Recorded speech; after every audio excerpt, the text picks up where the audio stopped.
You're tuned into the Spot Up Pod, the official podcast of the Spot Up Shot newsletter. I'm your host, Paul Garcia. Good Friday morning. Let's jump into a new episode of the Spot Up Pod. I am recording. I know this is coming out on Friday morning, but I am recording this on Thursday afternoon. So I just want to kind of give you a recap of what's been happening with the San Antonio Spurs. So this week was officially training camp week for the Spurs. So I was actually in San Antonio on Monday at Media Day. So I was there and I got to catch up with some of my friends in the media. On that day, the Spurs provided Coach Pop to speak to the media, as well as 6 different players. And then throughout the week, the team has been having practices for their first training camp. And then after those practices, the Spurs usually send out about 2 to 3 players to speak with the media following those practices. And so what I've done today for this episode is, I know it's like a lot of quotes that have happened. So if you want to read the full quotes, you should definitely check out this Spot Up Shot newsletter over on Substack. That's where I usually write up whatever the players or the coaches said, and I put that up on Substack. But what I'm gonna do today is kind of just take some big takeaways, either overall for the team, or some specific players I'm going to go through, just kind of what other players said about those players, because again, it's only been basically practices, and a lot of those are closed off practices to the public, so we don't actually see exactly what rotations are being used right now, how the players look with their shots and things like that. So again, we got to kind of wait till the preseason actually starts next week. So what I'm going to do is just kind of go through different quotes from players and coaches here. So one of the big topics that's come out, of course, is the lineups. We're all eager to see who do the Spurs start, who's the next 5 off of the bench. And of course, the players and Coach Pop did not provide any kind of hints in the few interviews that they've provided some answers regarding the lineup. So on Monday at Media Day, Coach Pop was basically asked about, whether or not Stephon Castle might fit in, where he might fit in the lineup. And Pop really didn't give any kind of hints. He basically backed away from that answer, said, he needs to see the players play out there. He also said, the only guaranteed starter for sure is Victor Wembanyama. But of course, we do expect that most likely Chris Paul is probably going to start at the point. Harrison Barnes will probably start at the 3, Jeremy Sochan at the 4, and of course Wemby's going to start at the 5. So really, the more particular question is who's going to start in place of Devin Vassell, who is going to be injured to start the beginning of the season. So that's kind of the key question here. And even the players were very much didn't really give any kind of answers about who who's going to be in which lineups. Julian Champagnie, when asked about hey, the fact that there's an opening there in the starting shooting guard spot, what do you think about possibly getting those minutes? He basically said he didn't mind whether he gets the starting job like last year, or whether he comes off the bench. He basically just wants to play and help the team win. So he gave a very safe answer, not saying, he's not prioritizing trying to get that starting spot right now while Vassell is out. Malaki Branham, when asked about the kind of lineups that he's in, he basically said the team has been using different teams every day. And then also, who was this Victor Wemby on Thursday in one of his interviews, he basically said that he goes, we've mixed up positions and teams. So basically, again, the players don't really have their lineup set, or at least they're not telling us who's supposed to be the starting 5. And then even in some of the footage that the team did send out to the media, we see different units going 5-on-5 against each other, but it's not like the units that we would think are going to be in the the starting 5, or they're kind of just mixed in there, like Wemby said there. So again, early on, this question of who's going to be the starting 5 and then which players are coming off the bench, we kind of just still got to wait until the games actually start next week to kind of get a better hint of what that's going to look like. The next player I want to talk about is Wemby. So what I'm going to do here is, again, go through kind of what the big takeaways of what was said about him from different players and Coach Pop, and then also what Wemby himself has said in some of these interviews. So regarding the Olympics, so we saw that Wemby went to the Olympics this past summer representing Team France. They did a very good job as far as getting all the way to the gold medal game. They lost to Team USA in the final few minutes because of Steph Curry. And so France did get the silver medal. I mean, they surpassed expectations even by getting the silver medal. And so when Pop was asked about Wemby's experience, he basically said that he really liked how competitive and physical it was for Victor to get that experience so early on. He called it like a petri dish. And so that was a good experience for Wemby, according to Pop. Wemby, on his own Olympic experience, he mentioned this as part of one of his quotes. He said, "One of maybe the most intense sports experiences of my life." So again, we know the Spurs aren't quite there yet at like championship contender status. That might not still happen for a few years from now. So at least Victor got that taste of, what is it like to be in that ultra competitive environment, going for a gold medal. And he got to experience that at these past Olympics. So again, that's why he called it one of the most intense sports experiences of his life. Some things that Wemby said he's worked on. He really said that he went back to fundamentals and really just worked on different kind of fundamentals this offseason. Specifically, he mentioned finishing, just how that's one thing that, is going to be there for him if he could just really hone it in, that skill. And then he also mentioned how, he wants to continue to do what we saw last season, where, last season when the season first started, he was kind of taking different shot selections, some rim attempts, some threes, some mid rangers. And then as we saw when he became the starting center, and then all the way toward the end of the season, he got a little bit better as far as focusing on specifically rim and 3-point shots, and he was taking less mid rangers. And so that's something that he knows. He said he has said that he's seen the analytics. He knows what the data says, that analytically rims and threes are better shots than those mid rangers. And so that's something that he said he continues to want to work on, is trying to get to the easiest place of the basket, which is the rim. But that's also not always the easiest thing to do, because that's the one thing that defenses are trying to do, is keep you away from, as far as their one of their main targets is to keep a player off the, away from the basket. So again, that's one of the areas where he's already just showing something that he showed last season, is that he's very aware of what the analytics say, that, threes and rim attacks are much better than, having to take those contested mid rangers. And so that's another notable element about Victor. Harrison Barnes, what he had to say about Victor, he just, basically said that, his potential, is still very much unknown. Here's part of one of his quotes. He said, "There's not anything he cannot do." And so Barnes also said, the Spurs, one of their jobs as players, as teammates of Victor, is to try to, help him get to his potential, kind of reach that ceiling of just going as high as he can in his talent level. And the Spurs, as his teammates, need to be here to help him do that. Jeremy Sochan also had a very interesting answer about Victor, about as far as like helping him defensively. So, Sochan knows that, he might sometimes play down in the paint, whether he's guarding like a power forward or center, or there's going to be nights when the Spurs need him to guard guards and wings out there on the perimeter. And he's basically saying that in those instances when he's like up top, or even just any of the teammates are up top, and Victor has to swing over to protect the paint, that the Spurs need to work on their team defense and communicating and making sure that they rotate toward Wemby's man. When Victor's sliding over, there's going to be, his original man still open under the basket. So Sohan's talking about how the Spurs need to make sure they're communicating and someone's shifting over to cover Wemby's man, whether that's boxing him out or just putting a body on him. And so that was something interesting to hear from Sochan, that, part of this team defensive concept is not just about, having this great defensive player in Wemby, but it's also about helping him out. So that way, when he does, help those players out and, and contest at the rim, then someone's there to help him out as well. Something that a lot of different players mention is that they have seen some strength. Wemby's definitely added some muscle into his frame this past offseason. And so they say that he just early on in these practices, they are seeing that it's harder to push him off his spots. I think it was Zach Collins who said that, he's not taking as many of those like fading, forced fading away kind of jump shots now. He can kind of get the form and the set that he wants to take. And so that's something that the players mentioned about Wemby, is how he's gotten stronger. And then finally, Stephon Castle, who's going to get, he's finally got his first experience of playing with Wemby, at least in practices right now. He's just saying that, defensively, one of the things that he's really good at, Stephon, is that it opens up more freedom for him out of the perimeter to kind of just, put more ball pressure on those offensive players. Really, try to go in for steals or deflections, because now he knows that he has some security back there in the paint, knowing that he has a player like Victor back there to protect the rim in case he gets beat. He can take more gambles now.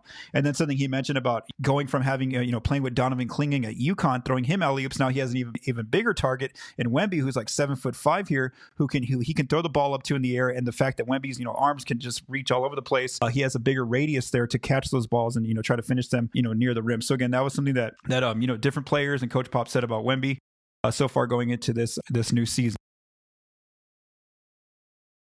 The next player who a lot of players and Coach Pop talked about was Chris Paul, one of the future Hall of Fame point guards that the team added over the summer. So one thing that Pop mentioned was that just like how Paul's definitely going to bring that leadership skill to the team. He has a very high basketball IQ.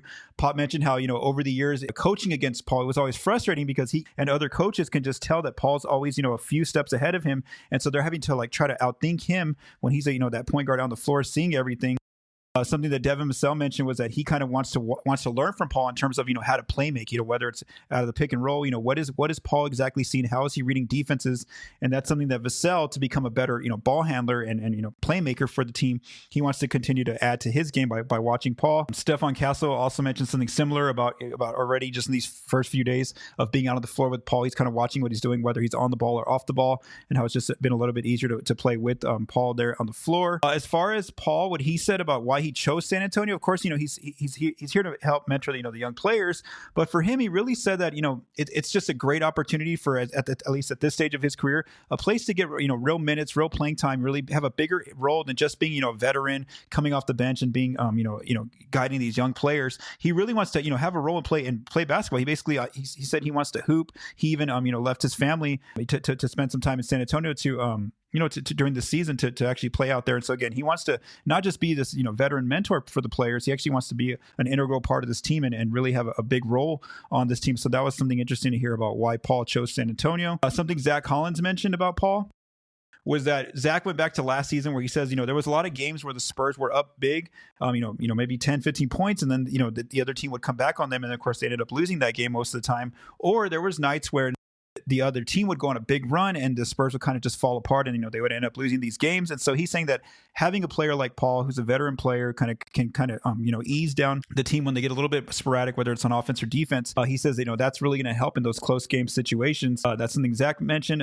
Trey Jones mentioned how great of a pick and roll player that Paul is. And he kind of mentioned how the majority of this league is still a very pick and roll heavy league. And so it's good to have him out there. And then some role players who need a solid point guard out there to kind of direct traffic out there are Jeremy Sochan and Julian Champagnie. Both players just said how Chris Paul has just made the game already easier for them. Just the fact that they can go into their roles. He's showing them exactly where to be, where the best spots for them to be out on the floor on offense. And so that's in that Sochan and Champagnie mentioned about Paul. So again, a lot of praise for Paul coming from the players and Coach Pop as well. The next player who a lot of players have discussed and also Coach Pop is Harrison Barnes. So one thing Pop mentioned is that he said that over the last few years that he's actually wanted the Spurs to try to add Barnes to the team, whether I don't know if that was whether via trade or maybe when he was a free agent. But over the years, once Pop got to have some experience with Barnes on Team USA for one of the summers when Pop was the head coach of Team USA, he mentioned that was just definitely a player that he would like the Spurs to add to the organization. And so finally, this past offseason, when the opportunity was there for them to trade for Barnes, they did obviously do that.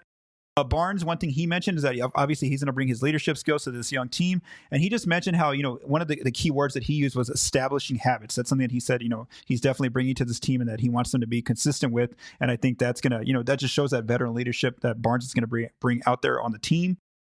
One thing that Barnes also did was that he gave a shout out to a young player in Blake Wesley. He said that, during open gym before training camp actually started, he really noticed how Blake Wesley was being super aggressive, especially on defense and just his hustle and his energy.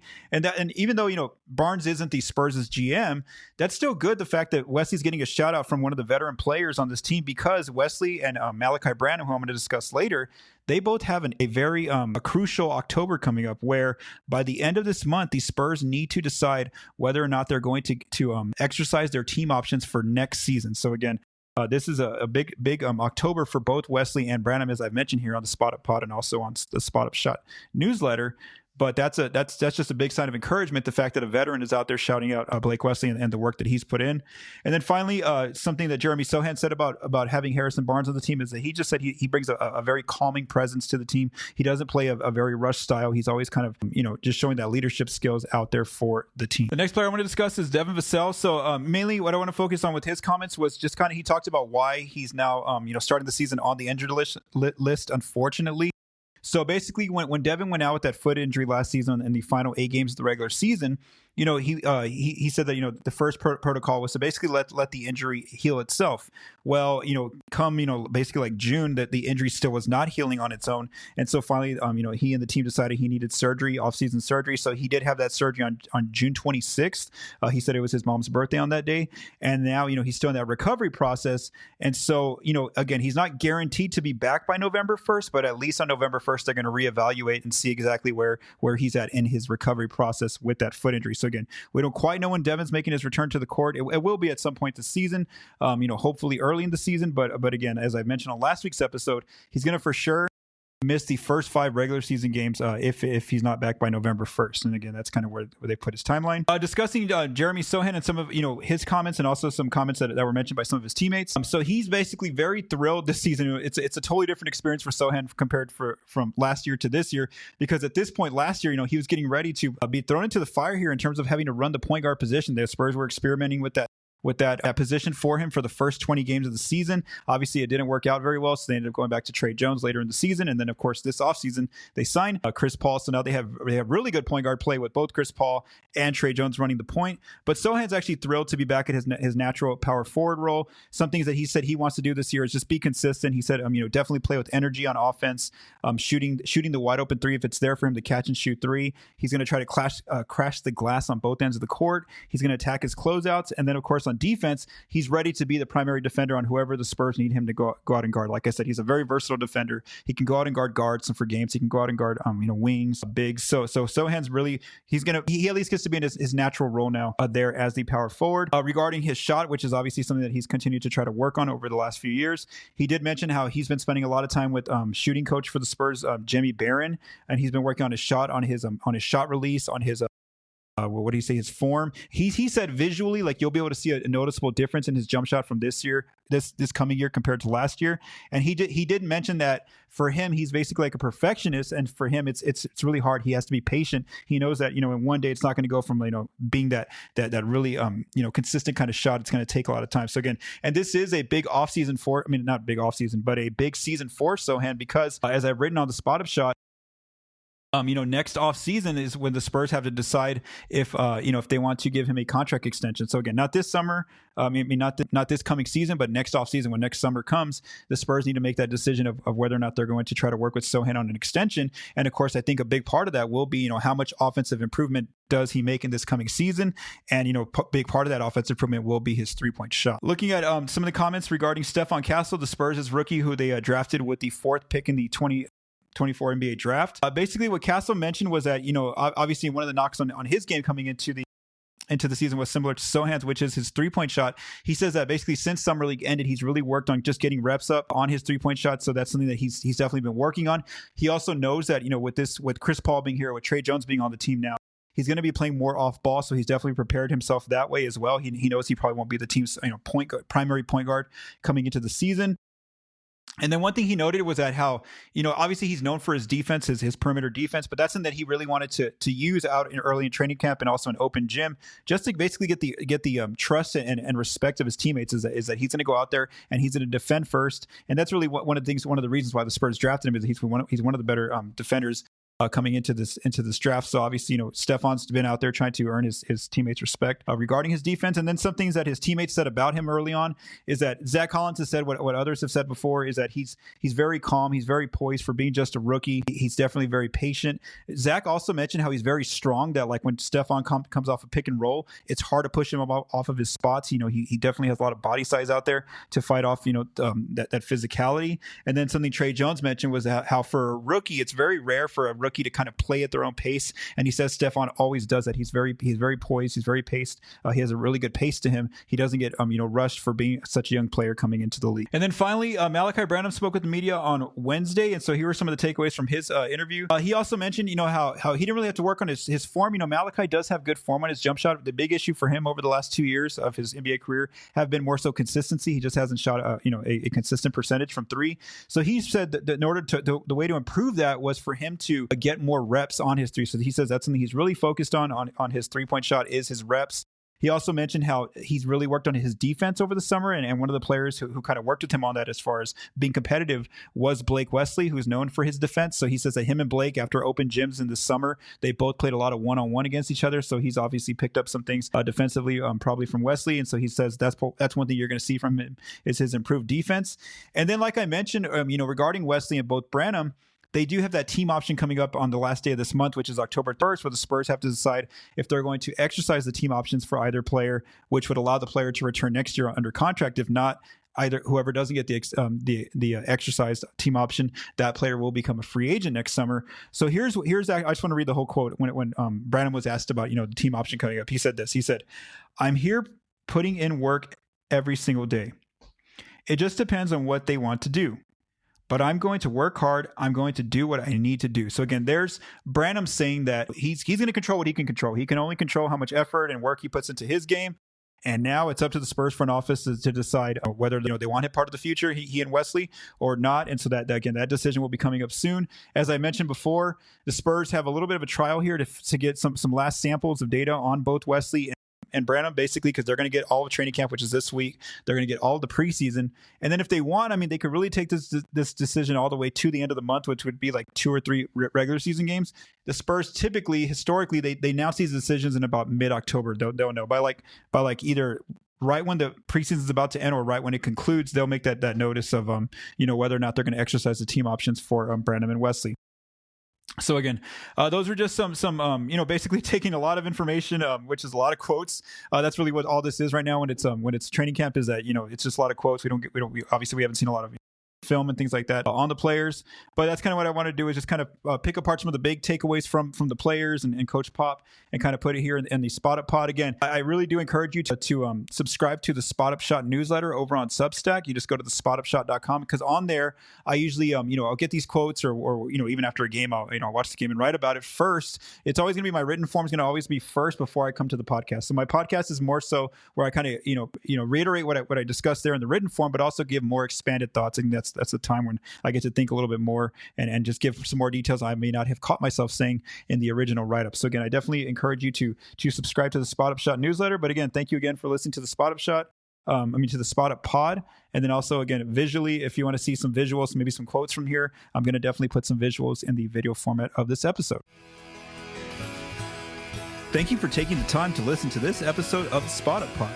If you like what you heard, please subscribe and leave us a rating on your favorite podcast apps and our YouTube channel. The Spot Up Pod is recorded and produced by Paul Garcia. The music for this episode was written by Vincent Garcia and Paul Garcia. Thank you for listening, and have a great day.